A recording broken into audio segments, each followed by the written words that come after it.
శ్రీ గురుభ్యో నమః. జయ జయ శంకర, హర హర శంకర అండి. మన ఛానల్ని ఇప్పటివరకు కూడా ఇంకా ఎవరు సబ్స్క్రైబ్ చేసుకోని వాళ్ళందరూ కూడా సబ్స్క్రైబ్ చేసుకోండి. విశేషమైనటువంటి హైందవ సాంప్రదాయం, అలాగే ధర్మ సందేహాలు, విశేషమైనటువంటి స్తోత్రాలు, అలాగే మరికొంత కాలంలో జాతక సంబంధిత గ్రహ సంబంధితమైనటువంటి విషయాల్ని అప్లోడ్ చేయబోతున్నాం. కాబట్టి అవన్నీ కూడా వీడియోలన్నీ కూడా మిస్ అవ్వకుండా ఉండడానికి సబ్స్క్రైబ్ చేసుకోండి. అయితే ఈ రోజున శివాపరాధ స్తోత్రంలో ఈరోజు 4వ శ్లోకం ఏమిటి, దాని వైశిష్ట్యం ఏమిటో తెలుసుకుందాం. ముందుగా శ్లోకం ఏమిటంటే, వార్ధక్యే చేంద్రియాణం విగత గతిమతిశ్చాధిదైవాదితాపై ప్రాప్తైరోగైర్వియోగైర్వ్యసన కృష ప్రౌఢహీనం చ దీనం మిథ్యా మోహాభిలాషైర్భ్రమతి మమ మనో ధూర్జటేర్ధ్యాన శూన్యం క్షంతవ్యో మే పరాధ శివ శివ శివ భో శ్రీ మహాదేవ శంభో.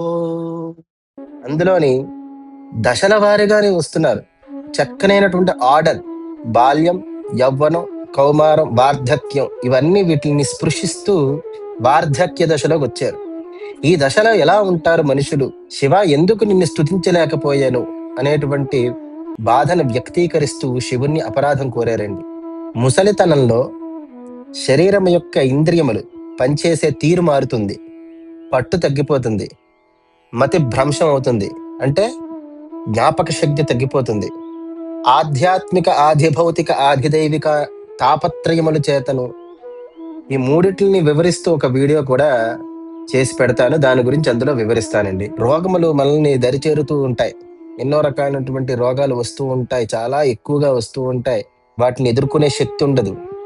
అలాగే ఇష్టజన వియోగం, మనల్ని ఎవరైతే అప్పటివరకు ఇష్టపడతారో, మనము ఎవరినైతే ఇష్టపడతామో వారు కాస్త ముసిలితనము చేతన కొంచెం పక్కన పెడతారు. అది ఎంత బాధ, ఆ ఎడబాటు చాలా బాధగా ఉంటుంది. అందుకనే పెద్దవాళ్ళని కాస్త దగ్గర తీసుకోవాలి. ఆత్మస్థైర్యం పెరిగి, ఇంకా వీరు నాతో ఉన్నారు, వీరు నన్ను అభిమానిస్తున్నారు అనేటువంటి ఆత్మానందం చేత మరి కాస్త ఆయుష్ పెరుగుతుంది వారికి. నానా రకాలైనటువంటి వ్యసనములకి అలవాటు అయిపోతూ ఉంటాం.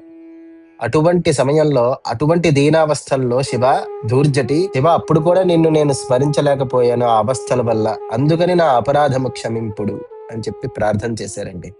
శుభం.